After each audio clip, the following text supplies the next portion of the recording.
Also, my view, and I've made this very clear, is Solana's my favorite horse in the race of the big ones.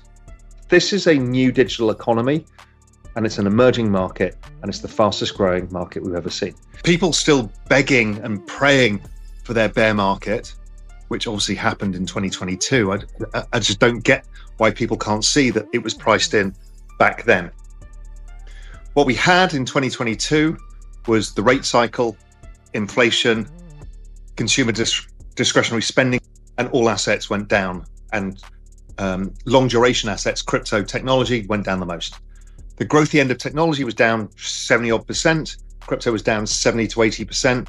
That perfectly coincided with the forward-looking indicators of liquidity and financial conditions index, which suggested the same thing. Now, these are forward-looking, and they suggested that in 2023, we will see that economic weakness. Now, it's probably a quarter or two later than expected, but I'm thinking we will flirt or be in recession this quarter and next quarter. And I've been saying that for quite a while now. But it matters not. It doesn't matter unless you're trading the Russell 2000 or the old economy or oil or copper. Those things trade present day economic conditions. So the ISM, which is right near its lows, starting to try and turn. It's at lows that it's consistent with a mild recession. So do we get the recession? Do we not? Do we get to 0% GDP growth? Doesn't matter. It was all priced into the stuff I care about. Raoul Pal expounds on his conviction in Solana's potential within the burgeoning digital economy, emphasizing its rapid growth and emergence as a significant player in the crypto space. He contrasts this with the broader macroeconomic backdrop, noting indicators signaling a transition from what he terms crypto spring to crypto summer. Pal discusses the nuances of this shift, pointing to factors such as declining interest rates and inflation as key drivers shaping market sentiment. Furthermore, Pal delves into the intricacies of market pricing dynamics, reflecting on past trends and drawing parallels with current conditions. He underscores the importance of maintaining a long-term perspective and avoiding impulsive decision-making in response to short-term market fluctuations. Pal's analysis extends beyond the realm of crypto, encompassing broader technological advancements and their implications for investors seeking to capitalize on exponential age assets. Looking ahead, Pal projects a bullish outlook for 2024, anticipating continued market growth amid supportive macroeconomic conditions. He encourages investors to remain vigilant and adaptable, particularly in the face of potential corrections or periods of volatility. By embracing a disciplined approach and focusing on fundamental trends, Pal suggests that investors can position themselves to seize the vast opportunities presented by the evolving digital landscape. Before we continue with the rest of the video, do check out Daily 5-Minute Crypto Newsletter with all the latest crypto and Bitcoin news. It's a fantastic analysis of on-chain crypto data and breakdowns, and the best part is it's absolutely free. They'll cover expert predictions, breakdowns of on-chain crypto data, and any breaking news you need to know, all in a nutshell. Click the first link in the description and enter your email to join over 50,000 others in becoming a better crypto investor right now. Last year, we got down to pricing 38 in the ISM. It was overdone. Crypto, same kind of thing.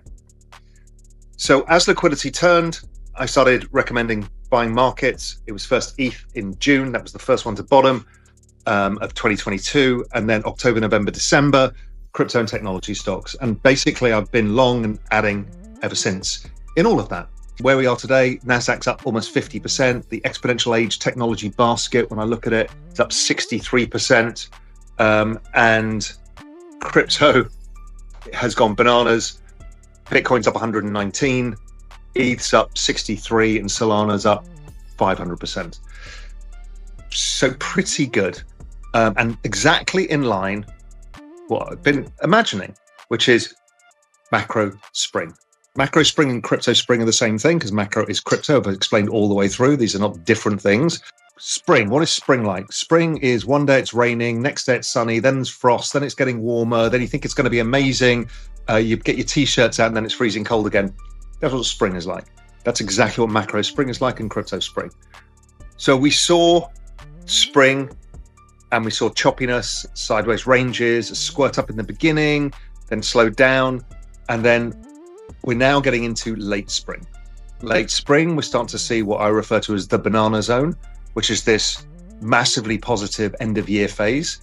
Normally speaking, again, probabilistically speaking, it goes up into the end of the year and usually fast. and nobody catches it, and everybody's chasing it because they're all trying to chase performance for the end of the year and prove to their investors that they had the right trades on, which obviously they didn't, because all the institutions have been massively underweight. So that, I think, is what's taking place, and that's usually the end of crypto spring and macro spring. Then we start transitioning to summer. Summer is when rates start coming down, box looking like it's starting to be ticked. When inflation falls, that's happening, and that's what we're going to look for in 2024, and that will take people by surprise. And I think the Fed purposely orchestrated it. They want it. They want to see rates lower so they can refinance the debt. So, interest rates falling, inflation falling, unemployment rising, and then when you look at the forward-looking indicators, growth will be picking up from the floor. That is the perfect macro environment. Then we're coming into election year, as all of these macro springs have been since the Great Reset of 2008. They're all the same timing. Macro summer is the same as the election year, is the same as the halving year in Bitcoin. It's all the same thing. So that is about to play out. So 2024, I think, is going to be a pretty wild ride. Normally these years tend to have periods of sideways consolidation or corrections, and then these huge spurts. And we tend to see a couple of those during the year. So nothing's going to be a straight line, but it should be an extremely good year. And then 2025 will be even better, which is the transition from macro summer into macro fall, where everything kind of goes exponential before you start transitioning to winter, rates start going up again, markets pull back again, and we go through the same cycle. And that's been happening consistently since 2008. NASDAQ up 45%, Solana up 500%, or Bitcoin up 120%. That's the magnitude of difference, and it only compounds over a bull market as you get into macro crypto summer. This is where the real gains are made. So I'm very comfortable with this long duration risk, where I'm not worried about the small ups and downs. I just kind of close my eyes and hold it. I have a feeling that MicroStrategies is going to trade at a discount to its Bitcoin holdings, because when you have a pure play, because don't forget, MicroStrategies doesn't make a lot of money as a software company. It's all the Bitcoin it owns. So it probably trades as a discount like the GBTC did in the end, as people flock to the better vehicle of the Bitcoin ETF, which will track Bitcoin pretty much one for one. The GMI liquidity index year on year is now positive, which is the big important part. On the outright index, it's still been flat for a while. Fed net liquidity is starting to rise. I think it'll rise again today. So Fed net liquidity is up 10% this year, which is one of the reasons the markets are up. We're starting to see the Chinese looking at stimulating. We're seeing others looking to stimulate as well. So again, 2024, all the year of stimulant. So it'll push Sol up, and Sol will go up more than Bitcoin, etc. You know, when we look back at these kind of election years, you might get a 10% sell off, maybe two of them over the year, but that's about it. Yeah, max 15% in the general context of what should be a very strong year. They are your friend. You should say thank you when there's corrections of that sort, if you've got cash to buy more. You know, buy and hold, don't use leverage, use cold storage, do the right thing, don't get too speculative, don't FOMO.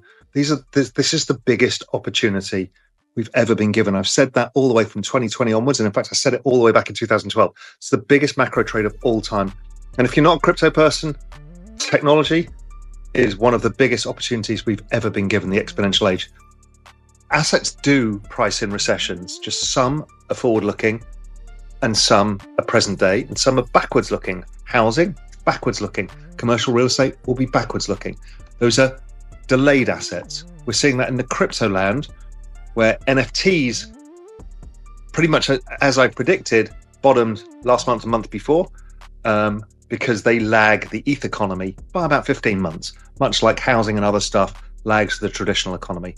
We're still seeing, for example, Rolex watches and Patek Philippe prices, which are very similar in kind of trophy assets to NFTs, still falling right now in the traditional economy. And that will continue for a little bit, because the traditional economy is still low. Those things won't recover till probably 2025, maybe 2024. As Raoul Pal concludes his analysis, he leaves us with 3 key questions to consider. 1. How can investors capitalize on Solana's impressive growth within the digital economy? 2.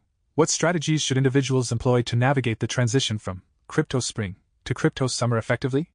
3. How can investors maintain a long-term perspective amidst market volatility while maximizing opportunities for growth?